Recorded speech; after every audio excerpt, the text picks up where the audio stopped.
A critical hour of afternoon running is underway here at the Mugello circuit. We've got 1 hour to go, and now we're going to set the running order for Q1 and Q2. Myself and Megan will be with you shortly. We're just prepping for the weekend, so we'll hand over to the TNT team with Gavin Emmett. A massive Grand Prix. They do their own testing around here. They do it a lot at Misano actually as well. But equally as important for Aprilia as it is for Ducati. Massive, you know. Aprilia with an Italian rider as well, Bsky leading this morning, so it's a huge Grand Prix, and obviously, you know, Ducati is the favourite. You know, they have the numbers here, and they've been dominating, but Aprilia here, the outsider, you know, the Italian manufacturer has been testing a lot around here, and that bike, theoretically, you know, on paper, should suit that track. You know, very long corners. We know it's about that perform as well, like it just did. You know, back in Silverstone, all those type of tracks like Assen as well. So yeah, Aprilia, you know, looking good. In my opinion, still, you know, paying the fact that Jorge Martin has not been there since the start of the season, and that's just unfortunate. You know, really unfortunate for that manufacturer and for Jorge Martin as well, because you get the feel that that bike as well this year has made, you know, some steps, and Bsky proved that in Silverstone. On board we ride with Fabio Di Gianantonio. Might have seen Fabio Quartararo with a different helmet design. Pretty sure that's a How to Train Your Dragon helmet, is that right? Are you asking me, Gav? Yes, I'm asking you. I do not know about How to Train Your Dragon. It is a new upcoming movie, I guess. Yeah. I'll defer to you on that one. Yeah, pretty sure that's... Are you not watching it? It's brilliant. Really worth the watch. Here he is, Sylvan's all up on it. I think there's 1 and 2 already. I think they've had 3 of the cartoons, but now there's the live action one they're bringing out, and that's what's coming out. Anyway, that's what Fabio Quartararo is running. I do like it though. I like the green. I think that all looks good. It ties in with the rest of the Yamaha livery. It has been a winner here in the past, and not far off. He was 6th quickest earlier today.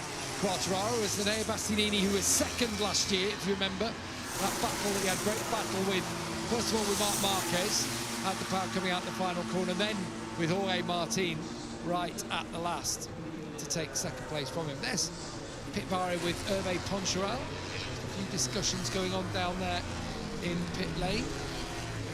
KTM have some new rear seat Stegosaurus bits, that's all down there, some new little Ducati style additions. They've ditched a bit the bigger sort of, you know, Ford Fiesta spoiler type of thing that they were.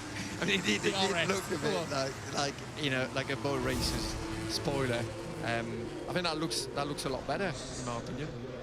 Well, it looks like it's working as well, because they've decided to adopt it. Now, joking apart, we know that makes a difference. You know, these like what we call the Stegosaurus type of wings. They add a bit of downforce, add a bit of rear contact without compromising too much the top speed.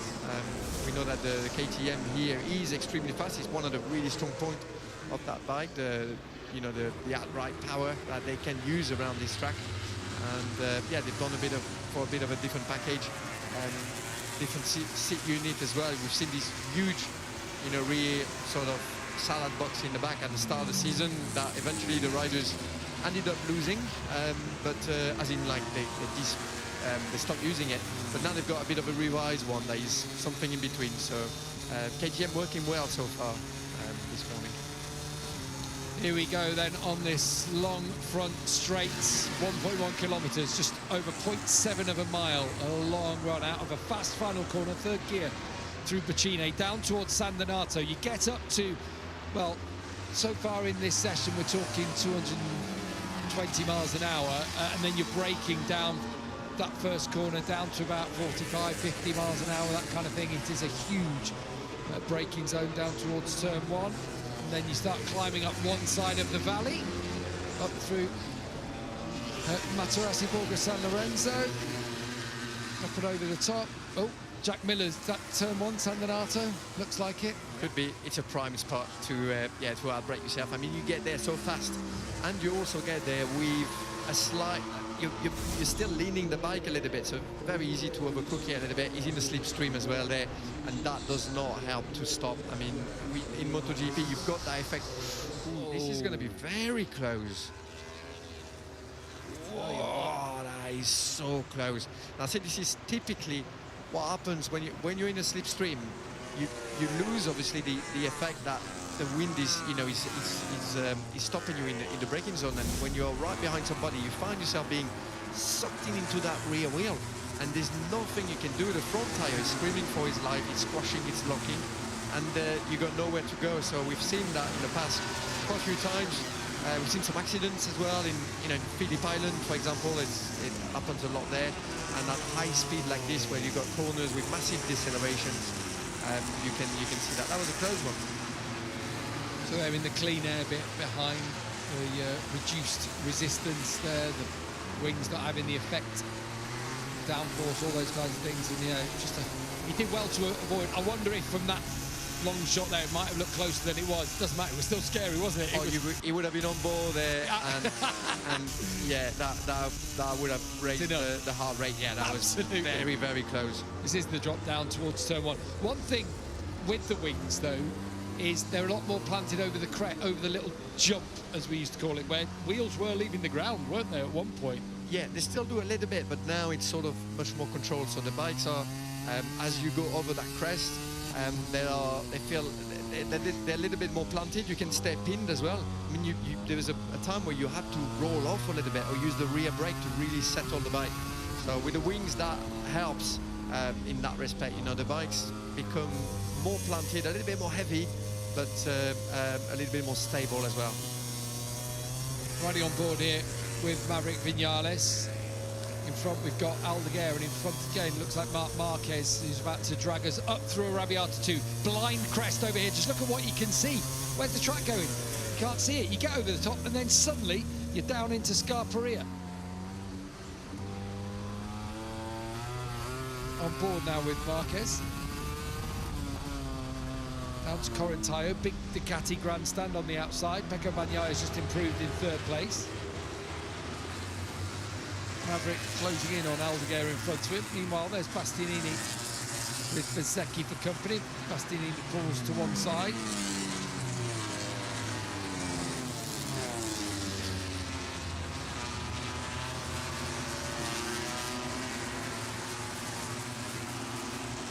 This is where, if you remember last year, when Marc Marquez's rear on the GP23 was sitting down, and he just couldn't. It was touching, actually rubbing the top of his rear tyre, wasn't it? There was no more room. Well, it's such a compression, you know. You come out that last turn, and you got it's in third gear as you come out. You click forward from like near the curb basically, and there is a massive compression there where you could see like puffs of smoke coming out. Obviously, the manufacturer is trying to make the most out of the rear height device, trying to lower it as much as possible. Pecco here looks like he's running the old. He's not running the new Aero, is he? Looks like No, he's on the old. yeah, he's on the old one. So they're still not quite decided yet. And you said, Michael, this morning some of them are trying the new one. I think Digi Antonio is with the new one in this session as well. Yeah, Digi's got it on both bikes. This morning we saw Pecco having one of each, and Marc had two of the original bodywork from the start of the season. So Marc not quite convinced by the new Aero body, not tested so far this weekend, but Pecco halfway there and Digi fully committed. So obviously Fabio Digi Antonio had a great session this morning, and it looks quite different when you get a good look at the Aero body. Quite a Much bigger diffuser, isn't it? Yeah, the diffuser's a lot larger, and two vanes inside it. Obviously working towards the downwash duct, the ground effect that comes with it. A little bit of a bigger front wing, which may decrease the top speed a little here when you're grabbing a little bit more drag in the run towards turn one for the Ducatis.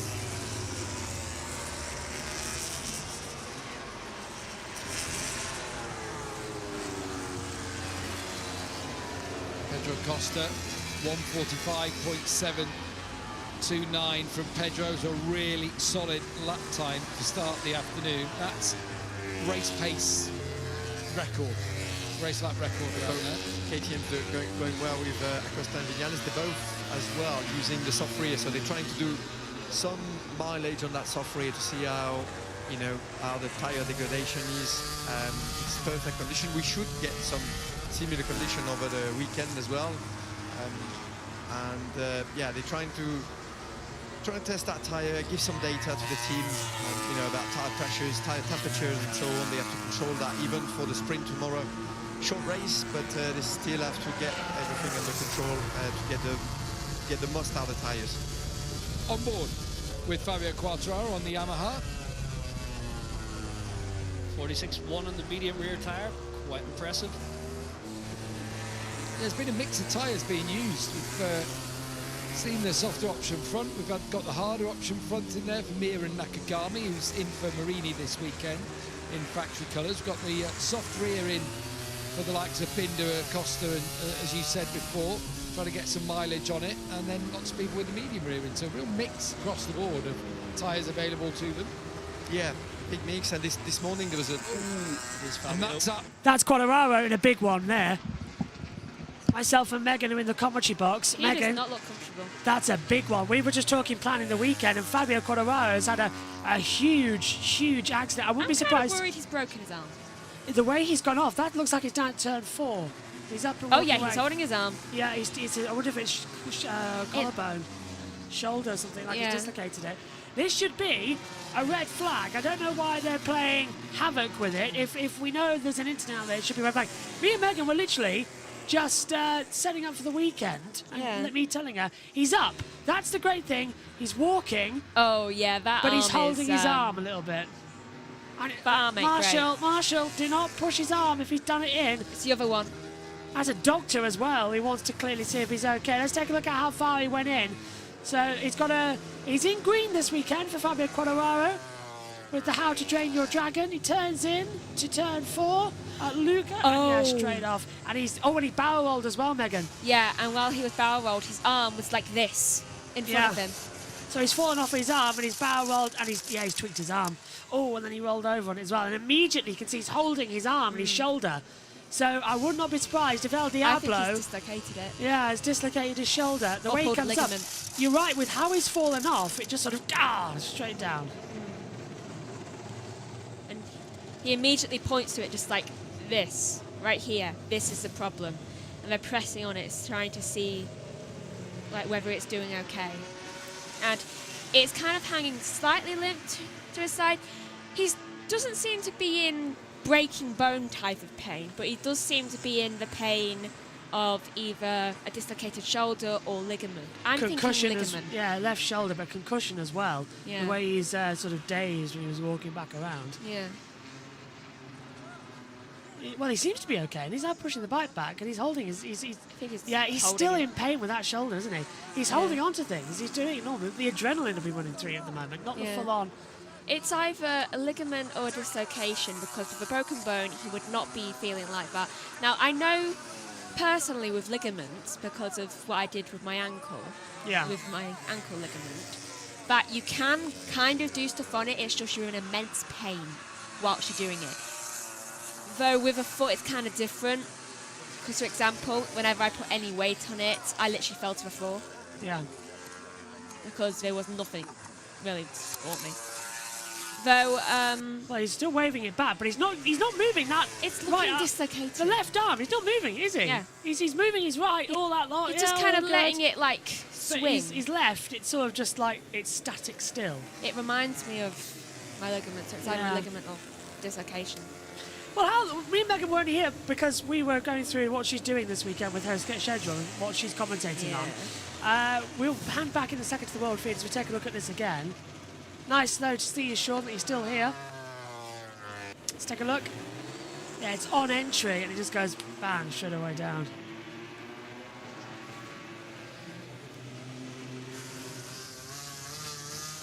Let's take a look at the lean angle. 30, 40, 50. It goes at 68. And yeah, not the best there, unfortunately. But Pedro Costa's top of the session right now. Megan will have you for practice 2 and qualifying tomorrow. I'll be commentating, fingers crossed, trackside from Alton Park. If not, Megan has the race. Oh, you'll be happy to know that Sunday's gone down to like 23 degrees. That is a big relief. As Tomorrow, well. however, Yeah, well, sunblock. well, hopefully it's going to be short weather, sun cream on. I'm already I'm already coming out in. it might be red. cloudy. Yeah. Well, anyway, we've got to get on with some stuff, so we'll hand back to TNT. And this is what Quartararo wanted here. It sort of crests about here, and then it's downhill to towards Casanova Cervelli. Maybe even Alex Marquez will take the shortcut.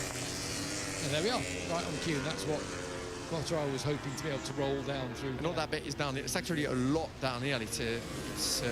Yeah, the images on TV always sort of flatten a little bit the landscape, but it's all downhill. A few worried faces down there. There's Paolo Pavesio.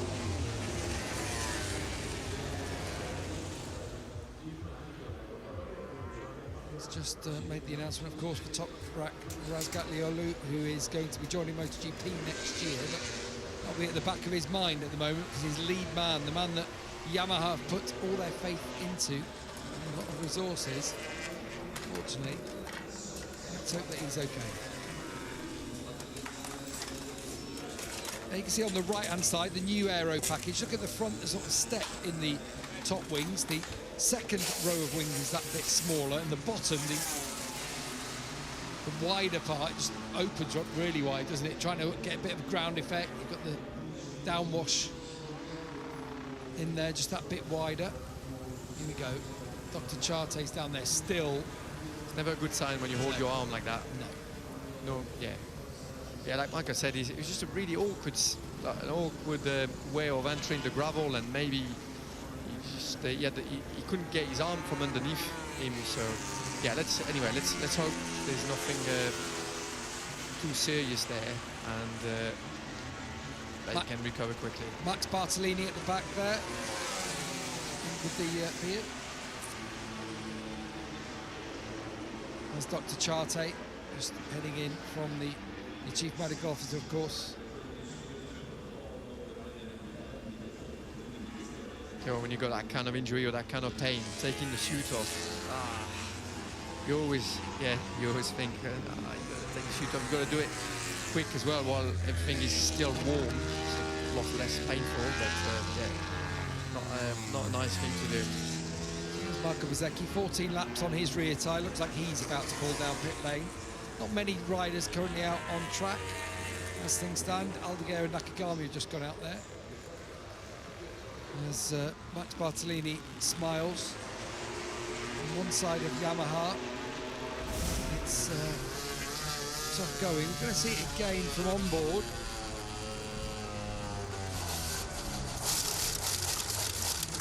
Weird. It sounded like the bike gained some revs a little bit before he lost the front. Yeah, the front lock seems to be. Let's see. Valentino Rossi looking on, realising Fabio has hurt the left shoulder. But yeah, I agree, Sylvain, when the deceleration phase is still an area Yamaha need to improve, and he locks the front and he goes to a little bit of angle. Maybe he has it popped back in there by the medical. There we go. I mean, that's one way to do it. It is. I mean, it was Fabio's pointing at it. I'm thinking, he could have broken that. And the medical staff straight in with a jab. I mean, it could have been worse. Could have been stamping it with his foot. But I thought first of all he's trying to get the air out of the airbag, because that could have been another thing of the pressure of the airbag in that situation. I think it's better to get it back in straight away, as quick as possible. Yeah, well, he must have seen that. I don't know what to say. I've been left speechless, man. My eyes are watering for Fabio. Remember, Mark used to do it. Oh, by himself, yeah. By himself, quite regular. His was a bit Lethal Weapon, a bit Mel Gibson in Lethal Weapon, wasn't it? Like, against, you can imagine him against the door frame, putting it back in, but yeah, that's one for the kids, obviously. Is that new Aero package that we're talking about? We can. Is it? Yeah. So you can see those big, massive ground effect. You can see it well with that paintwork of the VR46 bikes. Valentino can see himself on the giant screens. How did Valle get on last week at Le Mans? We're leading at one point. He did so well. He did really, really well. And unfortunately, they got very unlucky. They had I think they hit a rabbit or a hare, and that's what caused the problem. That's what I heard anyway. Anyway, they had to retire with an issue, but they were leading. They were really, really quick. And Valle actually in the qualifying was super quick as well. Like third fastest, including the pros. I mean, that's proper speed. Impressive. Yeah, really good. Yeah, he's not working. He's not been lucky at Le Mans, has he, so far? There you can see. Look at the wider downwash ducts on the bottom half. The middle part is that much narrower. There's a little step in the front. It's really clear, actually, isn't it, on the VR46 bike? Through that paintwork. They are going to change that paintwork for the weekend. There is a collaboration with Italian rock star Cesare Cremonini, which is the design they're going to have, which looks like another explosion in a fluorescent paint factory.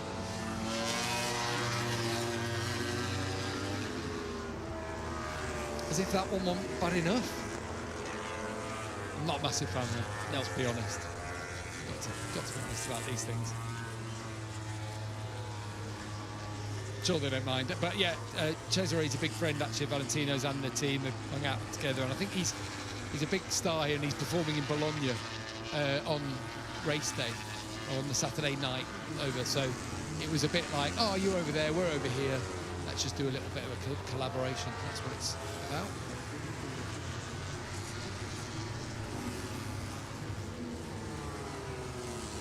Gian Antonio down towards Corintao. That's where the long lap loop is, on the outside. Said he feels he's found a direction as well with the front end, having had similar woes to Pecco Bagnaia. He says the front brake thing, that, you know, we talk about the 355 discs and all that. He said it's not that for me anyway. He said for him it's balance. Yeah, he hasn't gone into too much detail about it, but just a change in the balance has made him feel a little bit more comfortable. Yeah, it's obviously a personal preference that Digi found. Well, his change of weight balance gave him the front end feel he needed, whereas Pecco, with a very different setup, going to those big discs, give him the weight transfer, the bite to be able to load the front tyre and give him the stopping performance he needed. So he felt on the race day in Aragon on Sunday he was grabbing more brake pressure than anyone with the 340s. On Monday he put in the 355s, the big discs. He could modulate his brake pressure, stop the bike better, and give him back that front end feeling. And we've seen this morning a bit of a switch around between the discs for Pecco. Whereas, yeah, Digi, obviously he's stuck with this Aero body. Mark with, actually in this session, both options available to him on the two bikes, and Digi fully committed to it, so he's happy with the front end feeling he's getting from the new Aero package. This is good news, but we see there Fabio's changed suit and he looks like he's ready to go again. So it might have been just a bit of a dislocation. Will Mitchell down there from Alpine Stars, just making sure he's got everything he needs with that set of leathers. And yeah, it looks like we're ready to go again. Wow, well, remarkable if he's going to go back out there. Just slight shoulder dislocation, jabbed back into place by a marshal, and here we go again. Also just punched it back in. He was sort of biting on a towel at the start of that as he was getting things together. I'm thinking, just send him out with a wooden spoon between his teeth, ready for the rest of this session. Bite down on that, Fabio, you'll be fine. This is medieval stuff. Obviously, Yamaha garage. The marshal must have had some medical qualifications to do it. Oh, you would have suggested. I'm sure Fabio's got great Italian. I'm sure it was something from him saying, yeah, just give it a punch. Put it back in. Been in that position and made a man and dislocated his knee. Oh, Jack is... Where is that? Is that the final turn? And I'm just going to briefly take over. Jack Miller has crashed at turn 15, which, apart from last week, well, last time out, he's crashed in every single weekend. So this just continues on the cycle. Seems like he had a little bit of a lock-up with the rear wheel, which is why going into turn 15, he dropped it. And it's a very close one with his bike. His bike definitely seems quite roughed up, though the wheel did get quite close to his head. So now there's a yellow flag in sector 4 because of that, though Jack Miller is all right, and it looks like Fabio Quartararo is heading back out onto the track. As me and Joshua thought, it was a dislocation out of the two things that we were considering it to be. So I'm going to hand you back to TNT now. Director for Yamaha now. Let's have a hear what he had to say about the imminent arrival of the Turk. Paolo, it's been a busy week for you with some big announcements. First, the news that Top Rat will be joining your garages next season, which will delight a lot of fans because it's been talked about, it seems, for many years. It's now finally happening. Why now or why next year? And did you consider perhaps bringing him in when the rules change and the Pirelli tyres come in? Yeah, of course. First of all, we are happy because, as you said, this is something that many people were looking for, and honestly speaking, we were also looking for since a while. And it's happening now because the things have come together in the right way. I believe we are more ready, most probably, than 2 years ago. I think Toprak has made another step of maturity, has proven that he can really win with multiple motorcycles so far. I'm very happy to see what he's doing also this year. But now is the moment to make the shift, and I think he is willing to do, and there was no reason to wait any longer, because we all know, he also knows that there will be a learning curve, and the sooner you start to learn, the sooner you will exploit your full potential. So yes, for sure, next year, in 27 there are changes, so next year is the last year of a generation, but that's the moment, and again, there was much more benefit in starting and start the learning curve rather than waiting. I suppose the next obvious question is who makes way for him? It will we know between Jack or Miguel. When do you think you will make that decision? And is that decision yours, or will it be Pramac's decision? First of all, this is the sport. We are not happy that somebody has to leave because first of all, we like both Jack and Miguel as person for the value they are bringing to the team, and unfortunately Miguel started the season with an injury, so he couldn't show his potential. Jack has shown a bit more, but also with some ups and downs.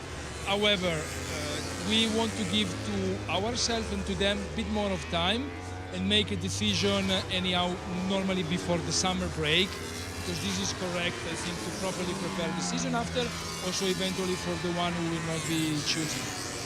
We're also going to be seeing a lot more of Andrea Dovizioso, which is fantastic news, as a test rider, but also as an advisor role for riders. Tell us a bit more about that role, and what does that mean for your other test riders that you have on the books? Yeah, I think Andrea is a part of an evolution of the way we try to work.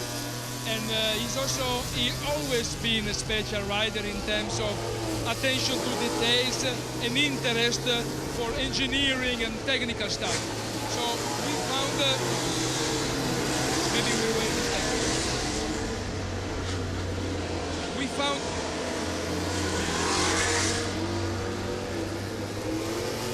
I think now is better. We found Andrea having the correct skills to be, let me say, a kind of translator of what the rider are feeling on the bike, because he still rides the bike, but also helping the rider to understand which are the information that the engineer are needed. So he's really in between those two functions, the engineers and the rider, to finally help us to improve the track operation when he's at the track. And then there is this experience as a rider, which will help all the development team in his second duty, let's say, as a test rider. And so Augusto and Cal will still be test riders for you also? Yeah, so far this year for sure. Fantastic. Always great to talk to you. Thank you very much for your time. It's a pleasure. Thank you so much. Bye.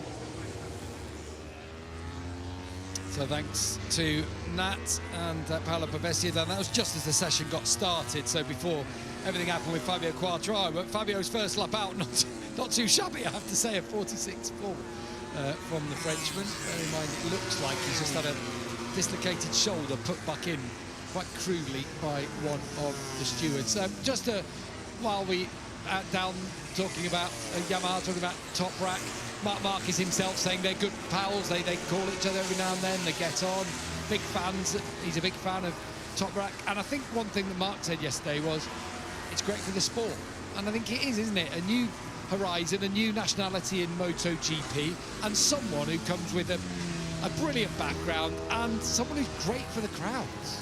He's an entertainer, isn't he? When you watch him enter his pit box on one wheel, perfect roll and stoppy in there, that boy's got skills. He's an artist on two wheels whenever you see him playing on a scooter, on whatever it is. No matter what you put under him, he's got a way of extracting something else from it. He's a special talent, and I can't wait to see him in MotoGP.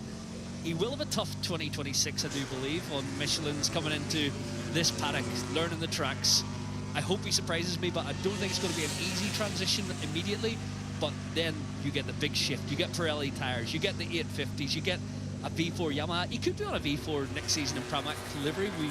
We wait for news on that development, but yeah, I think it'll be a V4 in in 2027 on Pirelli tires. Blank sheet of paper. It's a perfect time, really, but he's got to do some hard yards next year. Adrenaline's a wonderful thing, isn't it? As Fabio Quartararo just comes through and sets his best lap of the session, a 1:46.0 from him.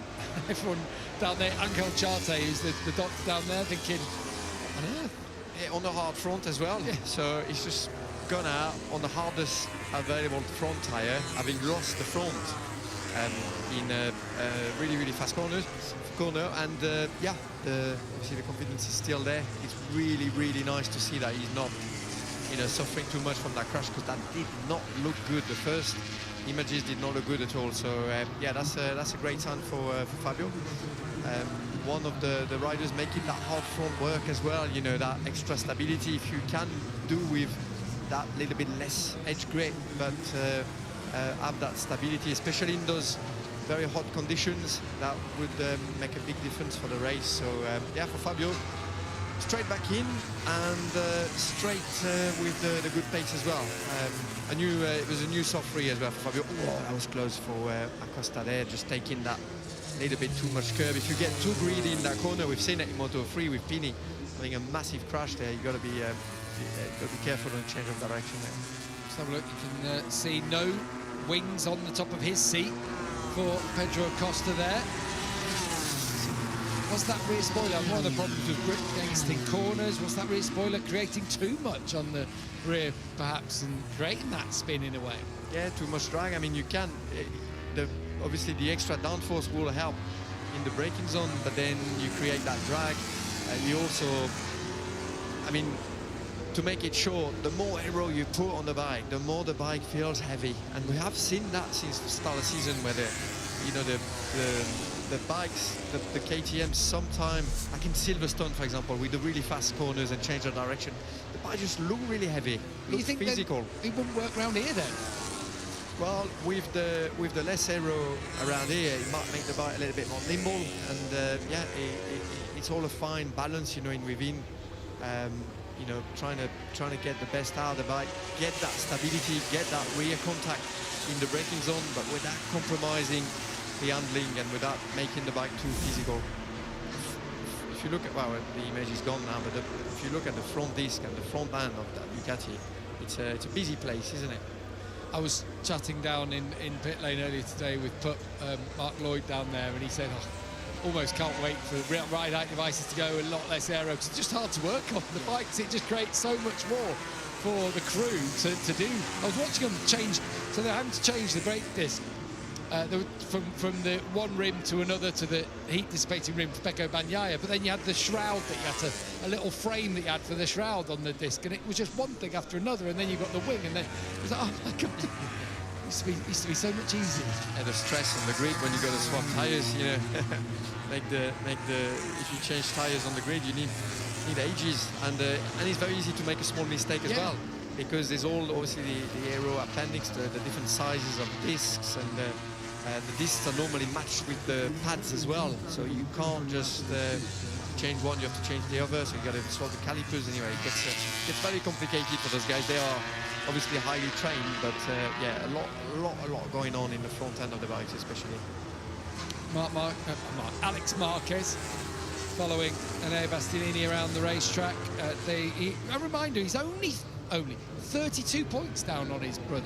We talk about the big, huge margin at the top. He has had such a fantastic start to his season as Alex, and he's still right in the mix. And I think Alex is going to be the barometer this weekend of where Pecco is, where Fabio Di Giannantonio is, maybe with the other manufacturers. I think Alex is your barometer, like your control in your experiment. Yeah, and he doesn't have any upgrades really. He's on the GP24 championship winning machine, quality package. It's consistent everywhere he goes, and it will be interesting to see it. I think he is a good reference of where the level is, him and Frankie on the older model, whereas you've got Digi in there with some upgrades. You've got both Mark and Pecco toying with the aero body upgrade. Mark just exiting pit lane, 25 minutes still to go in this session. It's good to see the KTMs back in the mix. Yeah. That's good. They were strong this morning, and again, looking good with, you know, and when you see like sort of like 2-3 riders like that coming to the front, it means that the bike is clicking, you know, everything is working. You know, from the team's point of view, there hasn't been a lack of things to really test, have there? They just, you know, they've had the bits and bobs, they've been trying things during the year. It just hasn't quite worked, and it looks like things might have clicked during the Aragon weekend and on into testing, and that can happen sometimes. Even an Ea Bastianini there, closer than he's been, 0.8 off, down in 13. Yeah, that's what happens, you know, with when you got a set of rules that's not really evolved for so many years.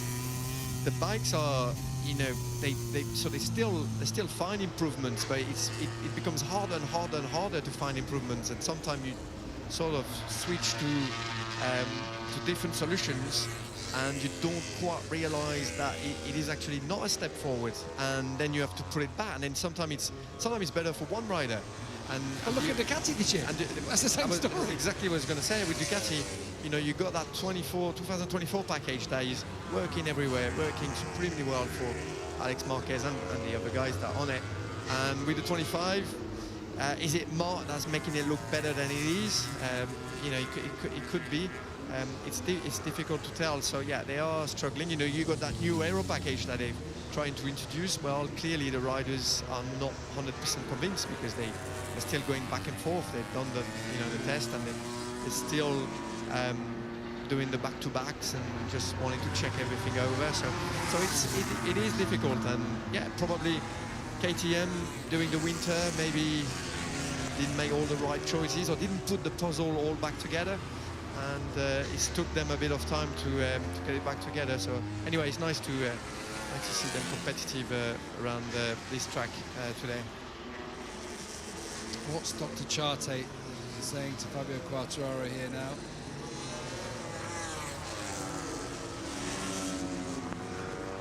Just a few words of advice about it. Come see me later. Strap it up. I don't know. There's some Cat Chantra at the back of the field. 1.5 seconds off. It's possibly the closest we've seen from Somkia so far this year.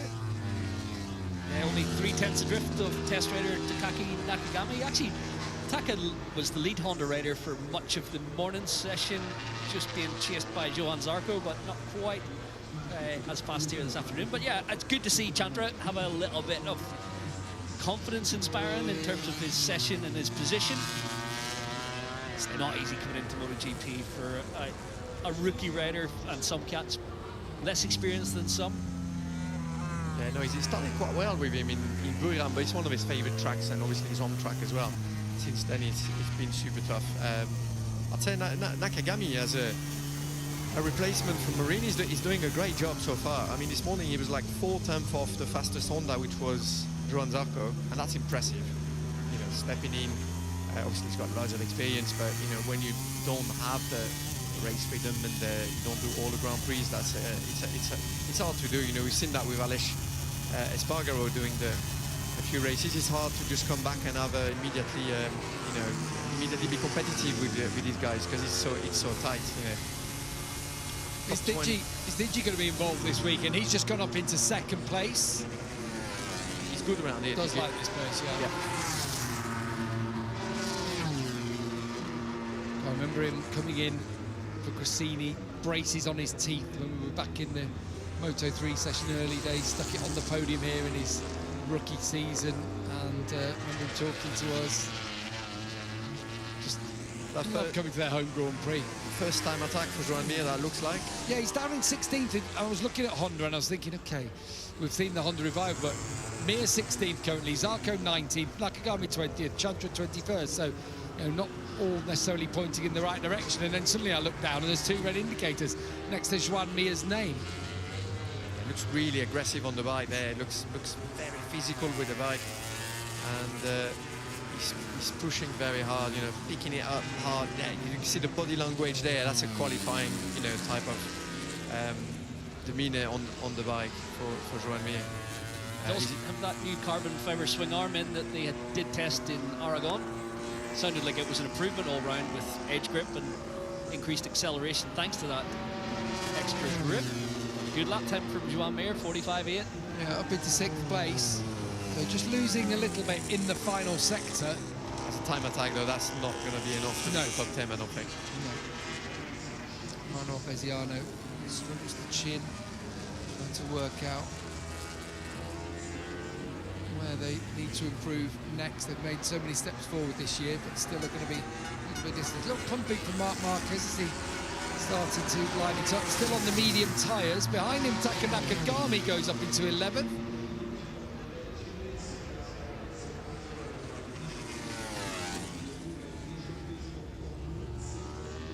Apparently will be in as well, or someone will be in anyway, at the next round in Assen. Yeah, Mourinho said that he wasn't going to be back. I mean, he's had such a massive crash, Mourinho. And big injuries, you know, pelvis, collapsed lungs, collarbone, sternum. I mean, these are like, and that's hitting the wall. He had a dislocated hip, didn't he? That was Yeah. one of the other things. Yeah, so yeah, he's going to need some time to recover from that. Looked like Fabio Quartararo's having a breather, and as he's done so, the pains perhaps started to come. Look, got that ice on his shoulder now.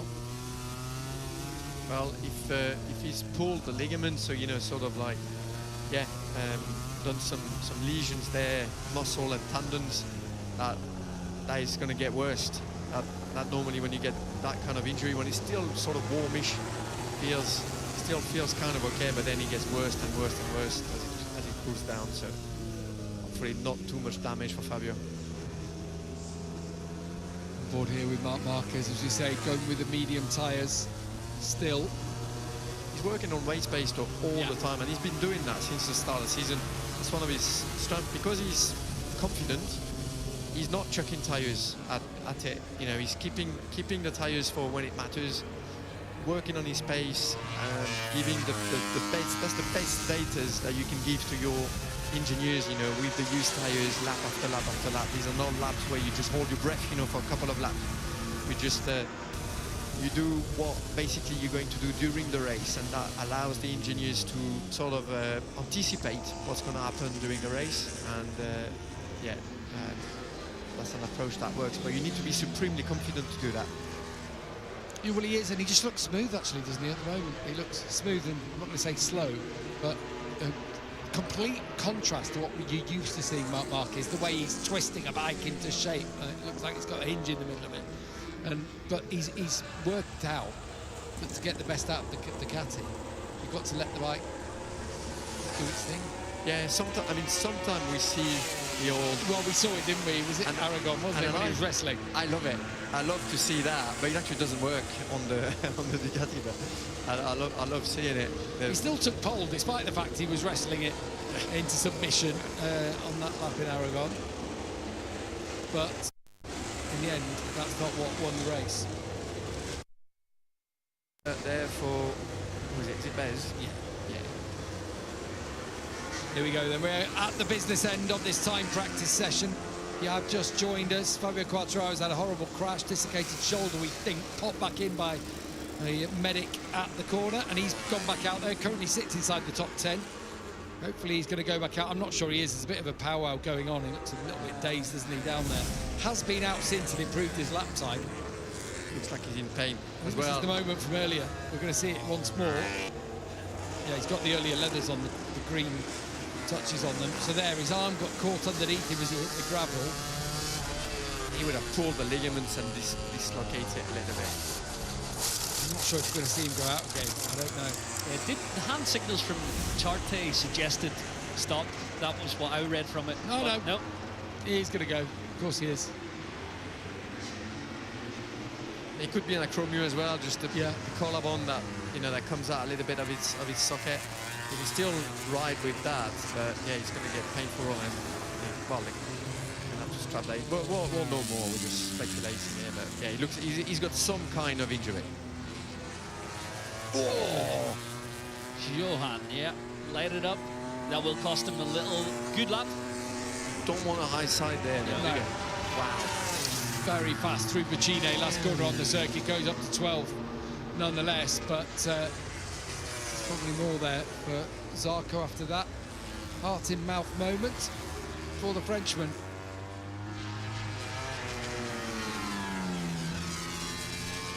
The gaps are tight again, as they were earlier today. Top 10 separated by 0.4 of a second. Oh, he's going. Yeah, he's going for it.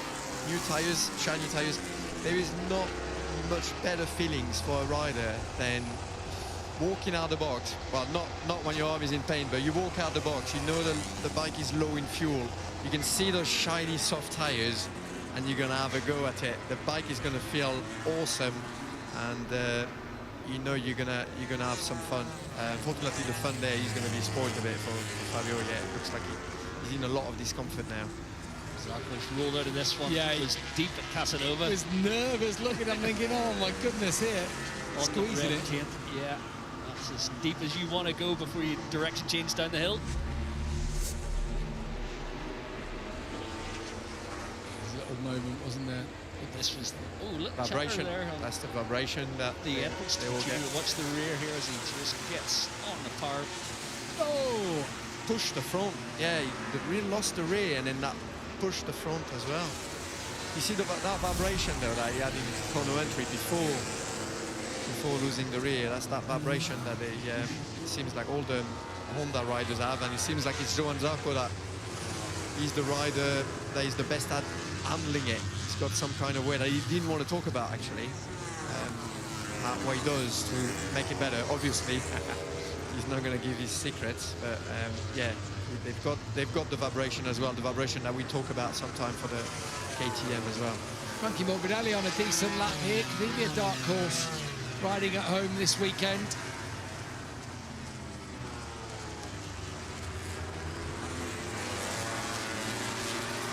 This session's about to get lively with the number of indicators. We're seeing a lot of reds on the board. A few personal bests, Oliveira right in touch in the Pramac machine. To the top for Morbidelli. Oliveira up into 5th behind Joan Mir. Joan Mir found time then right at the end of that lap. So he's up into 4th place. Oliveira to 5th, but Morbidelli on top with a 1:45.4 fastest lap of the weekend so far.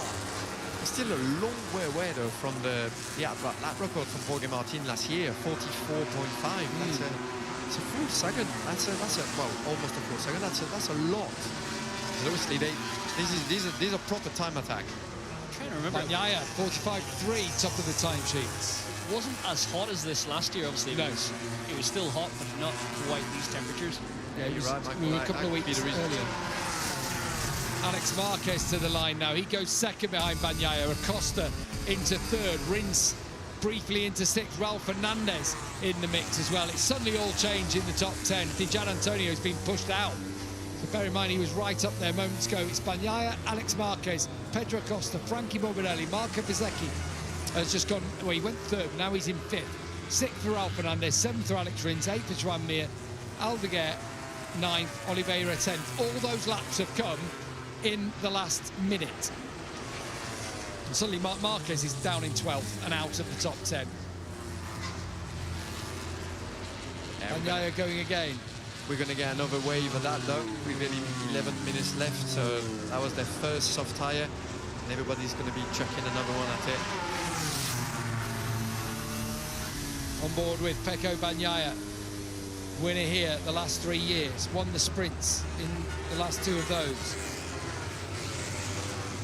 Can he come up with the goods? Has he found a solution to feel more comfortable with the front end of that motorcycle? Looked frustrated this morning, I have to say. Lots of chopping and changing going on. Down through Vicine, final corner for Bagnaia. Has Bezzecchi behind him on the track, who was quickest earlier today. To the line then. He goes top and Bezzecchi takes over from him. 1:45.154 for Marco Bezzecchi on the Aprilia. Bagnaia in 2nd. That will be enough, I would guess, for the both of them to make it through. Here comes Pedro Acosta, being the fastest rider so far in this session, up to the fast laps, and he goes into 3rd. Brad Binder, 16th. Bear in mind, Brad did a really good lap this morning, a 46.2. He's gone 4/10 quicker, but he's well outside the top 10. Marc Marquez, halfway round, 0.2 under. Was 2nd in the sprint here a year ago. did not have the tools to do battle in the main race with the year-old bike. He's a previous winner in all 3 classes, however, in Mugello, just the one in the Premier class. Maverick Vinales went 2nd. Jack Miller just went into 7th place. He's also had a crash earlier in this session. Look at Fabio Quartararo's time, bottom right. But keep an eye on Marc Marquez, first of all. To Pacine corner. Still just under 10 minutes remaining. Marc has got a little mass damper as well on the right side at the very end of the swing arm as well. So that rear vibration obviously affecting the Ducati as well. Just clicks into 6th as he crosses the line for Marc Marquez, a 1:45.0, should I say, and top of the timesheets for the Spaniard. Of course, for him, an added enticement to do the job on Bagnaya's home territory and do it for Ducati. Fabio Quartararo has definitely got the wooden spoon between his teeth there to go 6th. Looks in pain though, doesn't he? Need to narrow those eyes that he got on the top of his helmet, don't they? Because just to reflect how much pain he must be in his left shoulder. So Jack Miller it is who sits in 10th spot. In front of him, Morbidelli, Di Gianantonio, Alex Marquez. Then it's Quartararo, Acosta, Bagnaia 4th, Vinales 3rd, Bezzecchi 2nd, and then Marc Marquez coming into the pits now on top. Only Ducati outside of the top 10, Fermin Aldeguer in 14th. Nothing to choose. Look at the times. 1 second covering the top 17. In fact, 0.854 covering the top 17. As Nakagami goes up to 18th. He was the only rider on track briefly, and now Rins and Alex Marquez have gone out to join him.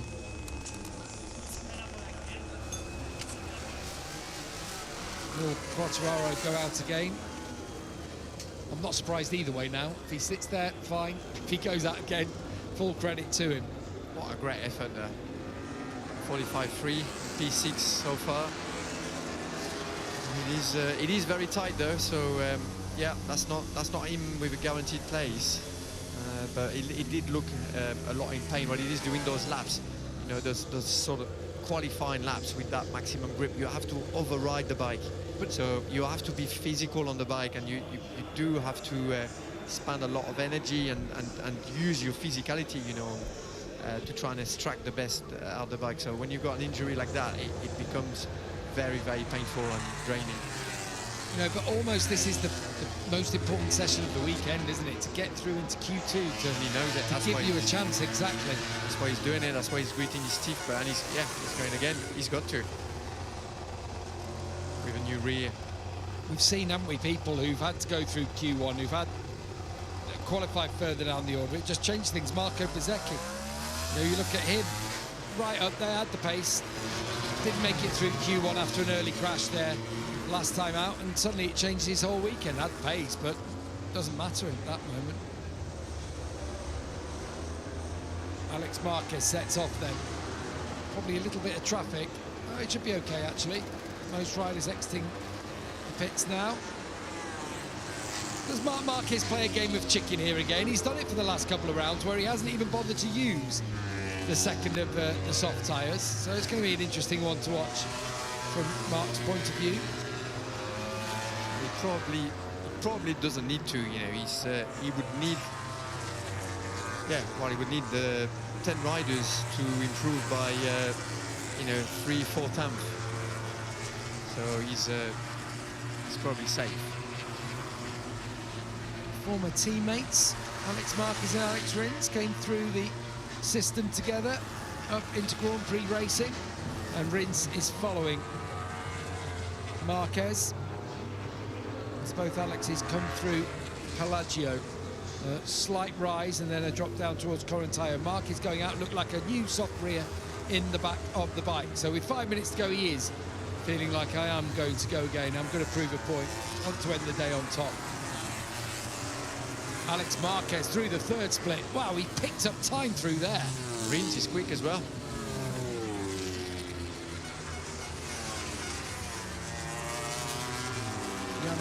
get more than one rider through here. Little bonus for them. To the line then for Alex Marquez. Going to be the fastest lap of the day so far. 1:44.7, rings up into third spot. Marc Marquez, the meat in their sandwich.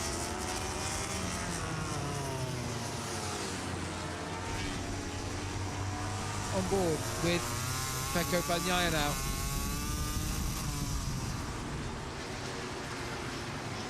Down to Corentayo. Another good lap this from Bagnaia. Been a good session for Pecco Bagnaia. He looks at one with this machine. Still with the old Aero, shall we say, the one they started the season on. With the smaller disc as well, by the look of it. Yeah. Well, the standard disc, the 340. Yeah, which I've seen, there were 340s. And a lot of people, a couple of people did try the 355, but the difference in the high and the low mass that people were running on the front. He actually had the low mass compared to Marc with the high mass disc. So, improvements from Bezzecchi, Morbidelli, but Bagnaia crucially takes over at the top from Alex Marquez, and now a yellow flag climbing up the hill there. Quite sure what that might be about. Sector 1. Could be Turn 1. 3, is that turn 2 or 3? Luca Poggio Secco.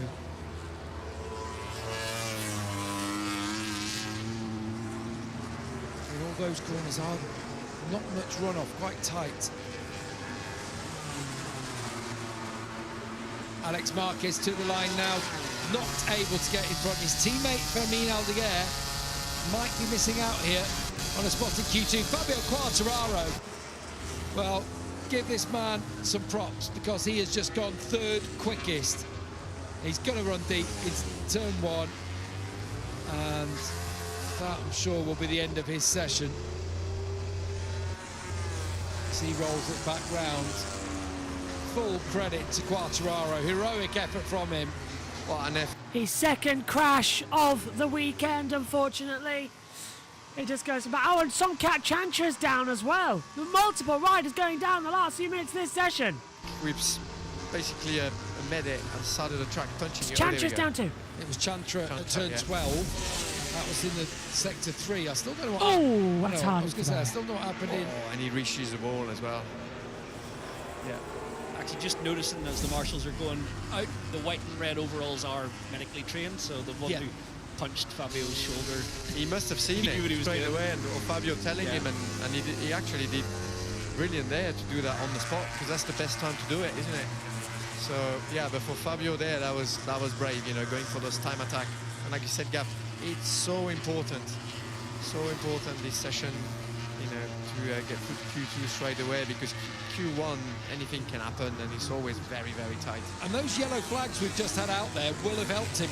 Marcus's lap was cancelled. Others have been cancelled due to yellow flags. So lots of great indicators suddenly on our timing screens. Jack Miller, I think, came through just ahead of Chantra on his previous lap. But they're going to get one last lap though, aren't they? Yeah. We do have 3 Yamahas inside the top 10 at the moment. Digi is outside of the 10, importantly. And A. Bastianini just 11th.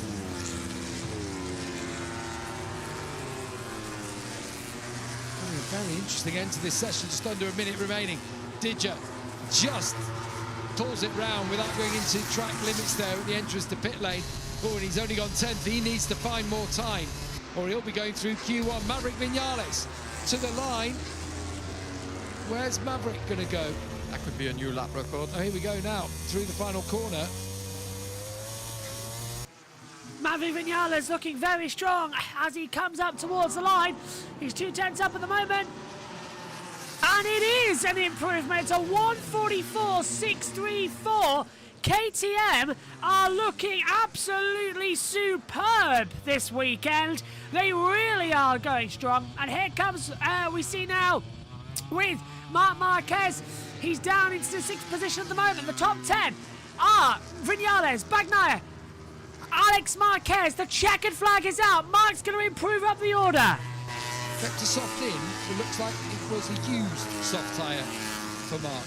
Important to bear that in mind at the end of this session when we're looking at things. You're not convinced? I'm thinking there's more chance that it's a bit of a graphic error. You would go again with a used anyway. Marc Marquez improves at the end, third quickest for him. I think Fabio Quartararo has done the unthinkable.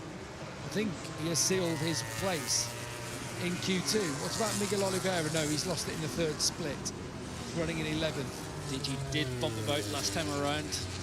I don't think it's not going to happen. 1.2 off.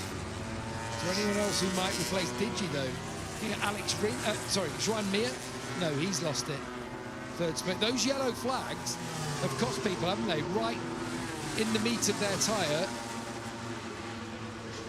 Lap's been taken away. Digi comes across 10th at best, but I can't see anybody who's going to replace him. So by the skin of his teeth, Fabio Gian Antonio mixing through into Q2. Pecco Bagnaia finishes that session ahead of Marc Marquez. One challenge overcome. Year, I think. It's good news for us. But I mean, we're gonna get the fact that we've been wanting since the start of the season. But Pecco around here, the record around here is amazing. It does look good on the bike, like you said, Michael, earlier on. You know, it looks smooth and it looks like no fuel. Does that mean? Yeah. Yeah, it does look good. It is his back garden, and his results speak for themselves around here. So, how good would that be to get, a fight, Marc Marquez versus Pecco Bagnaia in red here? You forgetting Maverick Vinales, who's just been fastest in testing last week. Yeah, fastest here today on day one, well. And he's got a fast KTM as well in the straights as well. You know, to fight against that KTM in the race won't be an easy feat if he's got good pace, because that bike is quick in a straight line. Yeah, Pedro Costa has clocked in this session a 361.2 kilometres an hour. That is 224. So we've got our times then. Vinales, Bagnaia, Marc Marquez, Alex Marquez, Quartararo, Bezzecchi, Rins, Acosta, Morbidelli and Di Giannantonio. Well, thanks for your company, everybody. We've got to fly now because we've got a train to catch for the British Touring Car Championship weekend. Join us tomorrow here on JB Motorsports. Bye-bye.